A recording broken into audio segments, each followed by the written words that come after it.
They loved her cooking, until they learned the terrifying truth. The village of Malvern was small, tucked between misty hills and endless rows of wheat fields. Life there was simple, predictable, until Helena opened her kitchen. She wasn't born in Malvern. She arrived one autumn evening with nothing but a suitcase and a smile too wide for her face. Within weeks, whispers spread, Helena could cook unlike anyone else. Her stews were thick, hearty, and strangely addictive. Her bread had a sweetness that lingered on the tongue. Soon, the villagers were gathering at her door each evening, coins clinking in eager hands, waiting for a seat at her long wooden table. Helena always welcomed them with a warm laugh and her famous phrase, "Food tastes better when shared, don't you agree?" But something about her kitchen unsettled the children.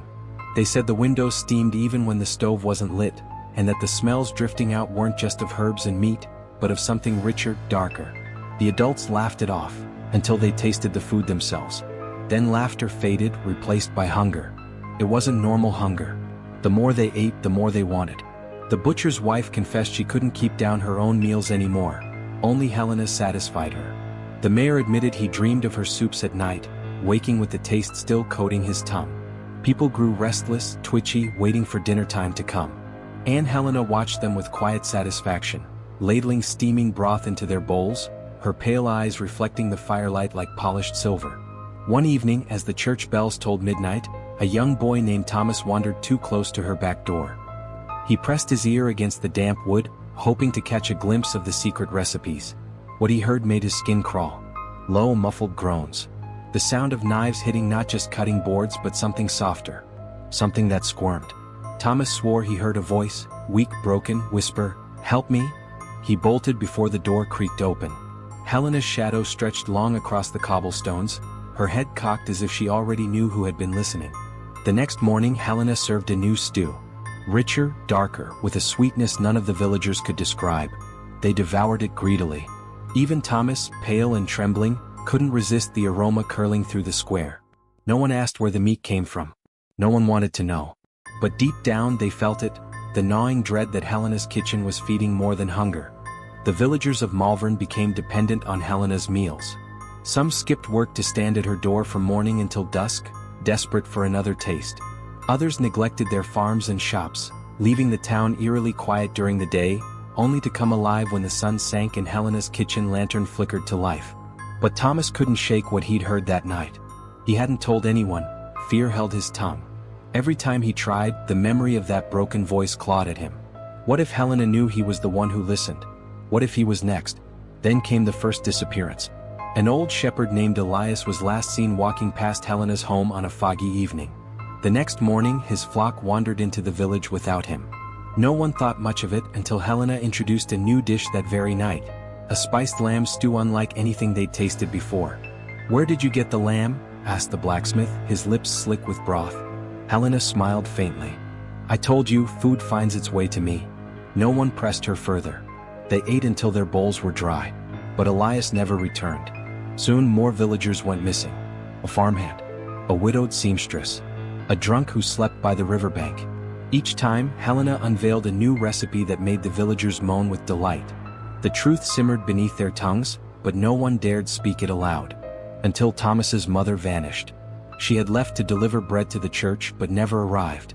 Hours later, Helena invited the village to try her special roast. The air smelled of rosemary and something metallic, something that made Thomas gag while everyone else leaned closer, drawn in like moths to a flame. Thomas couldn't take it anymore. He burst into Helena's kitchen before anyone could stop him. The room was warm, almost suffocating, filled with steam that clung to his skin like damp cloth. Pots bubbled on the stove, and the scent of meat hung heavy in the air. But it wasn't the food that made Thomas freeze. It was the cupboard at the far end of the room. The door was ajar, just enough for him to see. Inside, pale fingers twitched against the wood. Thomas stumbled back, while rising in his throat. The villagers shouted at him, some laughing nervously, others scolding. Helena only watched, spoon in hand, her silver eyes glinting. "Curiosity," she said softly, "is a dangerous hunger." She shut the cupboard with a snap. And the villagers, hungry, desperate, turned their attention back to their bowls. The aroma of Mrs. Carroway's kitchen still lingered in the air, thick with herbs and something darker no one could quite name.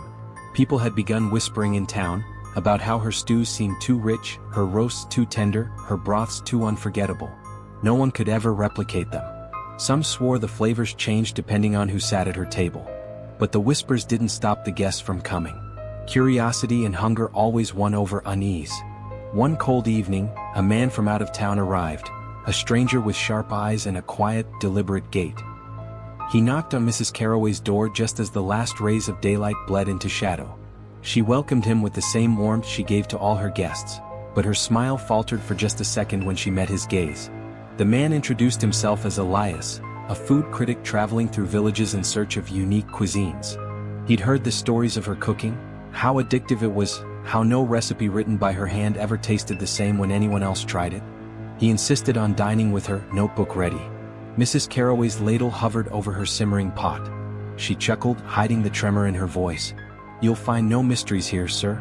Just simple food and love." But Elias didn't blink.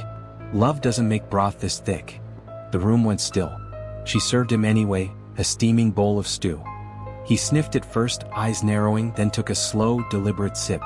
A strange silence followed, broken only by the ticking of the grandfather clock in the corner. Then Elias smiled. Not with delight, but with something sharper, knowing. "I can taste it," he murmured. "It isn't herbs, is it?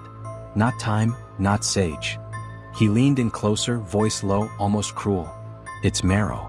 Mrs. Carroway's hand trembled, the ladle clattering against the pot. The other guests around the table froze mid-bite, stew dripping from their spoons, as if they suddenly realized the weight of his words.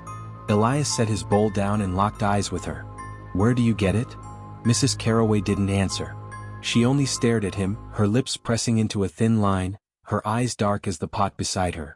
And outside, through the frosted glass of the window, something moved. Something, or someone, was watching. Elias's words hung in the air like smoke, refusing to fade. The guests sat stiffly, bowls untouched now, the warmth of Mrs. Carroway's home suddenly suffocating. Outside, the frost on the window thickened as the shadow beyond the glass lingered, waiting. Mrs. Carroway's smile cracked. "You insult my table," she said, her voice low but sharp enough to slice through silence. "Eat or leave." But Elias did neither. Instead he stood, his chair scraping against the wooden floor. His boots echoed as he circled the table slowly, stopping by the old door at the back of the kitchen, the one no one had ever seen her open. The iron handle was worn smooth, and the faint smell that seeped through its cracks was not of spice or meat. It was older, wetter, and wrong. He pressed his palm against it. "Your flavors don't come from the market. They come from here." The guests exchanged uneasy glances, but none dared speak. Mrs. Carroway's hands tightened around her ladle. "Don't," she warned. Her voice trembled, not with fear, but with something closer to desperation. Elias didn't stop. He pulled the handle. The hinges shrieked like something alive, and a gust of damp, stale air burst into the room. The smell was overwhelming, coppery, foul, the unmistakable stench of rot masked for years beneath cloves and rosemary. Steps descended into darkness. One of the guests, an older woman with shaking hands, murmured, "Close it, please close it." But Elias was already moving down, lantern in hand, ignoring Mrs. Carroway's sharp cry behind him. The cellar swallowed him in shadow. His light revealed walls lined with shelves, but not of pickled vegetables or preserves. No, these jars contained pale shapes floating in cloudy liquid. Bones, fingers, strips of something once human. Hooks dangled from the ceiling, stained dark. And in the far corner, a long wooden table bore deep knife marks, its grooves filled with old, dried black.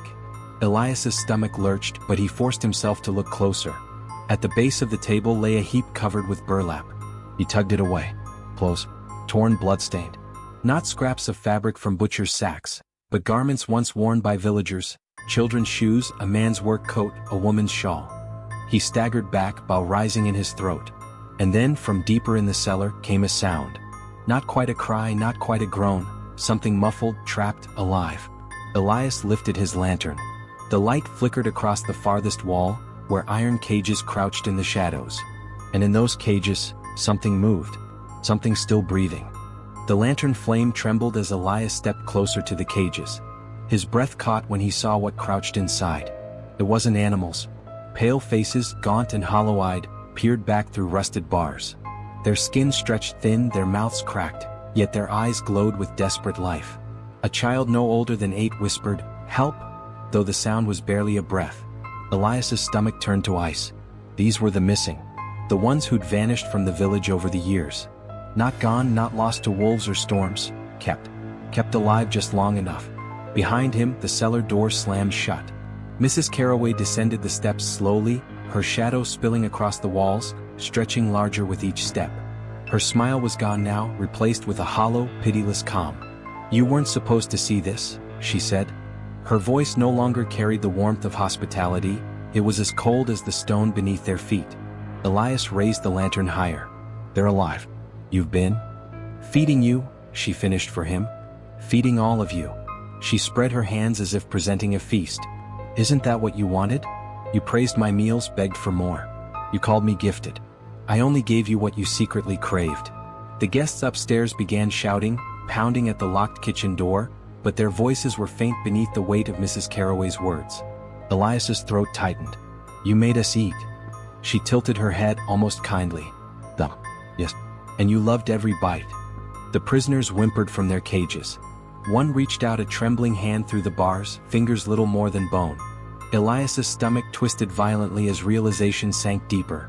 The stew, the roasts, the tenderness of the meat. It hadn't been from market stalls or forest hunts.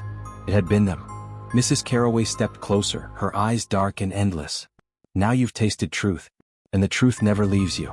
Once you know, you belong to me." The lantern flickered, shadows swaying across the jars of limbs and bone. Elias's instincts screamed at him to run, but the cellar felt alive, breathing, its walls closing in. The cries of the caged echoed like a hymn, binding him.